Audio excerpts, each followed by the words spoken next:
Good morning. आज हम matrices इस टॉपिक का लेक्चर नंबर 3 देख रहे हैं।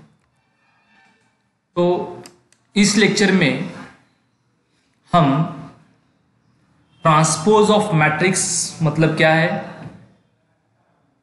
ट्रांसपोज किसे कहते हैं, और सिंगुलर मैट्रिक्स और नॉन सिंगुलर मैट्रिक्स किसे कहते हैं, इसकी जानकारी लेंगे। तो फर्स्ट हम देखेंगे ट्रांसपोज ऑफ मैट्रिक्स मतलब क्या है। If A is any matrix then matrix obtained from A by interchanging the rows and columns is called transpose of matrix। मतलब मैट्रिक्स ए दिया हुआ है, उस मैट्रिक्स के रो और कॉलम जब हम इंटरचेंज करते हैं तो उसे हम ट्रांसपोज ऑफ मैट्रिक्स कहेंगे। मतलब रो को कॉलम के फॉर्म में सिर्फ हमें लिखने हैं। फर्स्ट रो को फर्स्ट कॉलम लिखना है, सेकेंड रो को सेकेंड कॉलम, जितने रो होंगे उतने कॉलम के फॉर्म में उसे लिखने हैं उसे हम ट्रांसपोज ऑफ मैट्रिक्स कहते हैं। It is denoted by A raise to T, A के ऊपर टी लिखते हैं या ए डैश, दोनों नोटेशन हम यूज करते हैं। तो देखते हैं फर्स्ट एग्जांपल, इससे हम ट्रांसपोज किसे कहते हैं वो समझ लेंगे। इफ एक वस्तु मैट्रिक्स दिया हुआ है, पहली रो जो है वो 1 3 और दूसरी रो 2 और 4, एंड बी इक्वल्स टू पहले रो को 2 -1 और दूसरे रो को 3 2, then verify that A plus B का ट्रांसपोज होल ट्रांसपोज है equals to A transpose plus B transpose, दोनों साइड इक्वल है, हमें प्रूफ करने हैं। तो पहले हमें क्या करना है, ए प्लस बी इसकी वैल्यू फाइंड आउट करनी है और इसका हमें ट्रांसपोज करना है। क्योंकि हमें दिया हुआ मैट्रिक्स ए और बी सेपरेट दिया हुआ है, तो पहले ए लिखते हैं प्लस बी लिखते हैं। तो फर्स्ट हमें दोनों के ए और बी और आने वाले आंसर का हमें ट्रांसपोज करना है। तो ए प्लस बी करते वक्त हम क्या करते हैं, करस्पॉन्डिंग एलिमेंट के एडिशन, 1 + 2 3, 3 + -1 2, 2 + 3 5 और 4 + 2 6। तो पहले हमने a plus B find out किया। अब हमें इसका ट्रांसपोज चाहिए, मतलब a प्लस बी का ट्रांसपोज। तो ट्रांसपोज करते वक्त क्या करते हैं, जो फर्स्ट रो है मतलब 3 2 उसे फर्स्ट कॉलम लिखते हैं, और सेकेंड रो जो है 5 6 उसे हम सेकेंड कॉलम, सिर्फ इतना करेंगे। तो क्या है ट्रांसपोज मतलब क्या, रो जो है वो कॉलम के फॉर्म में लिखते हैं। फर्स्ट रो 3 2 होगा तो उसे कॉलम में लिख दिया 3 2, सेकेंड रो 5 6 था उसे सेकेंड कॉलम लिख दिया, तो ट्रांसपोज किया हमने। अब हमें क्या करना है, ए का ट्रांसपोज प्लस बी का ट्रांसपोज फाइंड आउट करना है। इसे हम इक्वेशन नंबर 1 कहेंगे, क्योंकि हमें दोनों साइड इक्वल है दिखाने हैं। तो अब हमें ए का ट्रांसपोज और बी का ट्रांसपोज इसकी वैल्यू फाइंड आउट करनी है। क्योंकि ए दिया हुआ है उससे हम ए का ट्रांसपोज मतलब पहली रो जो है 1 3 उसे हमने पहला कॉलम लिख दिया, और सेकेंड रो जो है वो 2 4 उसे सेकेंड कॉलम लिख दिया। तो ए से हमने ए का ट्रांसपोज फाइंड आउट किया। अब बी से हम बी का ट्रांसपोज फाइंड आउट करेंगे। फर्स्ट रो जो है वो 2 -1 उसे फर्स्ट कॉलम लिख दिया, और सेकेंड रो 3 2 जो है उसे सेकेंड कॉलम लिख दिया। तो हमने ए से ए का ट्रांसपोज फाइंड आउट किया और बी से बी का ट्रांसपोज फाइंड आउट किया। अब हमें इन दोनों की राइट साइड को एडिशन चाहिए, ए का ट्रांसपोज प्लस बी का ट्रांसपोज। तो ए का ट्रांसपोज लिख लेते हैं प्लस बी का ट्रांसपोज भी लिख लेते हैं। अब सिंपल करस्पॉन्डिंग एलिमेंट के जब हम एडिशन करते हैं 1 + 2 3, 2 + 3 5 3 और -1 इनके एडिशन करेंगे तो 2, और 4 और 2 इनके एडिशन करेंगे तो 6। इसे इक्वेशन नंबर 2 कहेंगे। तो जब हम देखेंगे इक्वेशन नंबर 1 और इक्वेशन नंबर 2 दोनों का जो आंसर है वो सेम है, मतलब a प्लस बी का ट्रांसपोज और a ट्रांसपोज प्लस b का ट्रांसपोज दोनों का आंसर इक्वल है, यही हमें प्रूफ करना था। Let us see another example, matrix A equals to 1 3 2 4 and matrix B equals to 2 -1 3 2, then verify that A into B का transpose equals to B transpose into A transpose. अब हमें यहां क्या करना है, मैट्रिक्स A और B दिया हुआ है, दोनों का मल्टीप्लाई करना है पहले, और आने वाले आंसर का ट्रांसपोज इक्वल्स टू मतलब इसका आंसर और राइट साइड का बी का ट्रांसपोज मल्टीप्लाई बाय ए का ट्रांसपोज इक्वल है, ये प्रूफ करना है। पहले हम ए इंटू बी फाइंड आउट करेंगे। मैट्रिक्स ए और मैट्रिक्स बी दोनों का मल्टीप्लाई करना है। मल्टीप्लाई करते वक्त हम फर्स्ट रो और फर्स्ट कॉलम के एलिमेंट का मल्टीप्लाई करते हैं। पहले 1 और 2 का मल्टीप्लाई किया और 3 और 3 का मल्टीप्लाई किया, 9, 2 + 9 हो जाएगा। उसी रो और सेकेंड कॉलम का मल्टीप्लाई करते वक्त फर्स्ट एलिमेंट 1 और यहाँ का फर्स्ट एलिमेंट -1, आने वाला आंसर -1। सेकेंड एलिमेंट 3 है और यहाँ का सेकेंड एलिमेंट 2 है, दोनों का मल्टीप्लाई किया तो 6।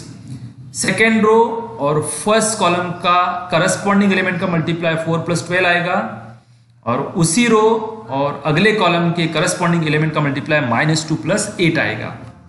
तो फाइनल आंसर हमारा है एडिशन और सब्सट्रैक्शन करने के बाद 11, 5, 16 और 6, ये ए इंटू बी हो गया। अब हमें इसका ट्रांसपोज करना है, मतलब फर्स्ट रो जो है वो 11 और 5 है, उसे हम पहला कॉलम लिखेंगे और सेकेंड रो 16 और 6 है, उसे हम सेकेंड कॉलम लिखेंगे। ये हो गया ए इंटू बी का ट्रांसपोज। इसे हम इक्वेशन नंबर 1 कॉल करेंगे। अब अगले साइड में हमें बी का ट्रांसपोज और ए का ट्रांसपोज, इसका मल्टीप्लाई चाहिए। उससे पहले हमें ए और बी दिया हुआ है, तो ए का ट्रांसपोज और बी का ट्रांसपोज सेपरेट फाइंड आउट करना होगा। तो ए से हम ए का ट्रांसपोज फाइंड आउट करेंगे। फर्स्ट रो 1, 3 होगी, उसका पहला कॉलम लिख दिया और सेकेंड रो जो थी उसे सेकेंड कॉलम कर दिया। सेम बी से बी का ट्रांसपोज, फर्स्ट रो 2 - 1, उसे कॉलम लिख दिया और सेकेंड रो 3, 2 से सेकेंड कॉलम लिख दिया। अब हमें बी का ट्रांसपोज और ए का ट्रांसपोज इस सीक्वेंस के मल्टीप्लाई करना है। तो पहले बी का ट्रांसपोज लिखेंगे और उसके बाद ए का ट्रांसपोज लिखेंगे। सेम हम मल्टीप्लाई करेंगे। फर्स्ट रो फर्स्ट कॉलम का answer 2 + 9, first row second column multiply किया तो 4 + 12 होगा करस्पॉन्डिंग एलिमेंट का। दूसरी रो और पहला कॉलम का मल्टीप्लाई किया तो आंसर -1 + 6 और दूसरी रो दूसरा कॉलम मल्टीप्लाई किया तो -2 + 8। तो इसका आंसर भी वही होगा 11, 5, 16 और 6, इक्वेशन नंबर 2। दोनों इक्वेशन नंबर 1 और 2 से ए और बी का transpose equals to B transpose into A transpose, दोनों का आंसर जो है वो इक्वल है। तो यही था simple transpose. Next example, express matrix A as sum of symmetric and skew symmetric matrices where A equals to -1, 7, 1, 2, 3, 4, 5, 0, 5। 3 रो और 3 कॉलम का मैट्रिक्स, मतलब 3x3 का मैट्रिक्स दिया हुआ है और इस मैट्रिक्स को हमें सम माने एडिशन, सिमेट्रिक और स्क्यू सिमेट्रिक, दो मैट्रिक्स के एडिशन के फॉर्म में हमें लिखना है। तो सिमेट्रिक किसे कहते हैं और स्क्यू सिमेट्रिक किसे कहते हैं, फाइनल आंसर में हम समझ लेंगे। तो पहले उसके लिए फॉर्मूला जो है ए इक्वल्स टू आधा पार्ट जो है हाफ ए + a' और इसे हम सिमेट्रिक पार्ट कहेंगे और बचा आधा जो पार्ट है हाफ a - a', इसे हम स्क्यू सिमेट्रिक पार्ट कहते हैं। तो इसके लिए हमें मैट्रिक्स ए चाहिए, वो दिया हुआ है। मैट्रिक्स का a' मतलब ट्रांसपोज चाहिए, तो पहले हम ट्रांसपोज करेंगे। तो फर्स्ट रो -1, 7, 1, उसे पहला कॉलम करेंगे। सेकेंड रो 2, 3, 4 है, उसे सेकेंड कॉलम करेंगे और थर्ड रो 5, 0, 5 है, उसे थर्ड कॉलम करेंगे। अब हमारे पास ए की भी वैल्यू है और a' की वैल्यू है, तो फॉर्मूले में a लेफ्ट साइड का जैसे है वैसे लिख दिया, इक्वल्स टू 1/2 a की वैल्यू प्लस a' की वैल्यू प्लस 1/2 a - a' की वैल्यू पुटअप की, दैट इज 1/2 जैसे है वैसे लिख दिया। अब हमें ये मैट्रिक्स फर्स्ट और सेकेंड दोनों की एडिशन करनी है, तो करस्पॉन्डिंग एलिमेंट की हम एडिशन करते हैं। -1 + 1 -1 दैट इज -2 आएगा, 7 + 2 9, 1 + 5 6। तो पहले रो के एलिमेंट हो गए। सेकेंड रो के element 2 + 7 9, 3 + 3 6, 4 + 0 that is 4, 5 + 1 6, 0 + 4 that is 4 और 5 + 5 दैट इज 10। एडिशन कर ली। प्लस अगले ब्रैकेट में हमें दो मैट्रिक्स की सब्सट्रैक्शन करनी है, तो करस्पॉन्डिंग एलिमेंट की 1 - -1 मतलब 0, 7 - 2, 7 में से 2 गए 5 रह गए और 1 - 5 दैट इज -4। पहले रो के एलिमेंट सेम, दूसरे रो के एलिमेंट आएंगे -5 0 4 और तीसरे रो की सब्सट्रैक्शन की तो आने वाले आंसर 4 माइनस 4 0 आएंगे। अब हमें यहाँ क्या करना है, 1/2 मतलब 2 से हर एलिमेंट को डिवाइड करना है। -2 डिवाइडेड बाई 2 किया, that is 1। 9/2, 3, 6 divided by 2 that is 3, 9/2। 6 divided by 2 मतलब 3, 4 डिवाइडेड बाई 2 मतलब 2, 6/2 मतलब 3, और 4/2 मतलब 2, और 10/2 मतलब 5, प्लस अगेन 1/2 मतलब हर एलिमेंट को 2 से डिवाइड करना है, मतलब 0 डिवाइडेड बाई 2 मतलब 0, 5 डिवाइडेड बाई 2, -4/2 मतलब -2, -5 डिवाइडेड बाई 2, 0/2 मतलब 0, 4 डिवाइडेड बाई 2 मतलब 2, 4 डिवाइडेड बाई 2 का आंसर 2 होगा, -4 डिवाइडेड बाई 2 मतलब -2, और 0/2 मतलब 0। मतलब हमने क्या किया, मैट्रिक्स ए दिया हुआ था तो ए को 2 पार्ट्स में स्प्लिट किया हमने और दोनों की सम एडिशन ला ली, तो इसे हम सिमेट्रिक मैट्रिक्स कहेंगे। क्यों, तो डायगोनल के जो एलिमेंट है वो कांस्टेंट है, कुछ नंबर है, और डायगोनल के ऊपर का एलिमेंट और नीचे का एलिमेंट 9/2 सेम है। डायगोनल के ऊपर का एलिमेंट 2 और नीचे का एलिमेंट 2 सेम है, और कॉर्नर का एलिमेंट 3 और 3 सेम है। इसे हम सिमेट्रिक मैट्रिक्स कहते हैं। और ये जो मैट्रिक्स है, डायगोनल के पूरे एलिमेंट 0 है, डायगोनल के ऊपर का और नीचे का एलिमेंट सेम है विद अपोजिट साइन, एक प्लस है तो एक माइनस है। कॉर्नर के एलिमेंट दोनों सेम है, एक प्लस है और एक माइनस है। डायगोनल के ऊपर का एलिमेंट नीचे का एलिमेंट सेम है, एक प्लस एक माइनस है। तो इसे हम सिमेट्रिक मैट्रिक्स कहेंगे, और इस प्रकार के मैट्रिक्स को हम स्क्यू सिमेट्रिक मैट्रिक्स कहेंगे। तो ए को हमने 2 पार्ट में सिमेट्रिक और स्कीमेट्रिक के एडिशन के पार्ट में लिख लिया है, यही हमें प्रूफ करना था। नेक्स्ट पॉइंट है हमारा सिंगुलर मैट्रिक्स। सिंगुलर मैट्रिक्स किसे कहते हैं और नॉन सिंगुलर मैट्रिक्स किसे कहते हैं, तो दोनों डेफिनेशन आपके स्क्रीन के ऊपर है। Square matrix is singular if determinant A equal to 0। अगर एक स्क्वायर मैट्रिक्स मतलब 2/2 या 4/4 जितने रो हैं उतने कॉलम, उसे हम स्क्वायर मैट्रिक्स कहते हैं, और उसका डिटर्मिनेंट लिया तो आने वाला आंसर 0 होगा तो सिंगुलर, और अदर देन 0 या प्लस या माइनस कोई वैल्यू आती है तो उसे हम नॉन सिंगुलर कहेंगे। तो सिंगुलर मैट्रिक्स किसे कहते हैं, स्क्वायर मैट्रिक्स मतलब रो और कॉलम इक्वल होने चाहिए, उस मैट्रिक्स का डिटरमिनेंट लेते हैं तो आंसर 0 आएगा तो सिंगुलर, और 0 छोड़ के कोई भी वैल्यू आएगी प्लस माइनस तो नॉन सिंगुलर।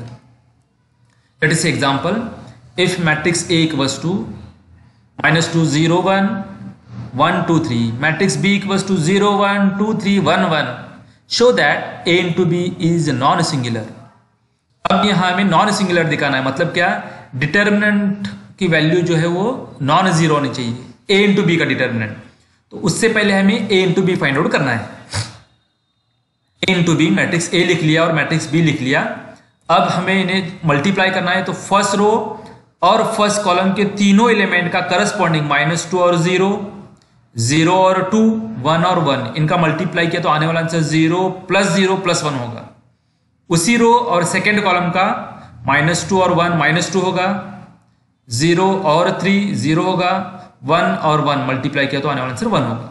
उसी तरह सेकेंड रो फर्स्ट कॉलम का आंसर 0 + 4 + 3, और सेकेंड रो और सेकेंड कॉलम 1 + 6 और +3 आंसर आ गया। Therefore A into B का जो आंसर है वो 1 -1 7 और 10 आ गया। ये डिटरमिनेंट फाइंड आउट किया A into B हमने। अब इसका हमें डिटरमिनेंट सॉल्व करना है, तो पूरे एलिमेंट हमने डिटरमिनेंट के फॉर्म में लिख लिए, 1 -1 7 10। अब मल्टीप्लाई करते वक्त डिटरमिनेंट में हम फर्स्ट एलिमेंट और लास्ट एलिमेंट दोनों का मल्टीप्लाई 10 माइनस मिडल साइड हम हमेशा देते हैं, और 7 और -1 इसका मल्टीप्लाई किया तो -7 आएगा। तो डिटरमिनेंट A into B की जो वैल्यू है वो 17 होगी। तो डिटरमिनेंट A और B का जो मल्टीप्लाई करने के बाद जो आने वाला आंसर है वो नॉन जीरो है, एक संख्या है। तो अगर नॉन जीरो होगा तो उसे हम नॉन सिंगुलर मैट्रिक्स कहते हैं। अगर जीरो आएगा तो सिंगुलर, और नॉन जीरो आता है तो नॉन सिंगुलर। ये एग्जांपल था। लेट्स सी अगला example, if A equals to matrix दिया हुआ है और B इक्वल्स टू मैट्रिक्स दिया हुआ है, then verify that determinant of A into B equals to determinant of A multiply by determinant of B। तो पहले हमें a इंटू बी और उसका डिटर्मिनेंट फाइंड आउट करना है। तो लेफ्ट साइड और राइट साइड इक्वल दिखानी है हमें। तो पहले हम a और b इन दोनों का मल्टीप्लाई करेंगे। मैट्रिक्स a और b जैसे है वैसे लिख लिया।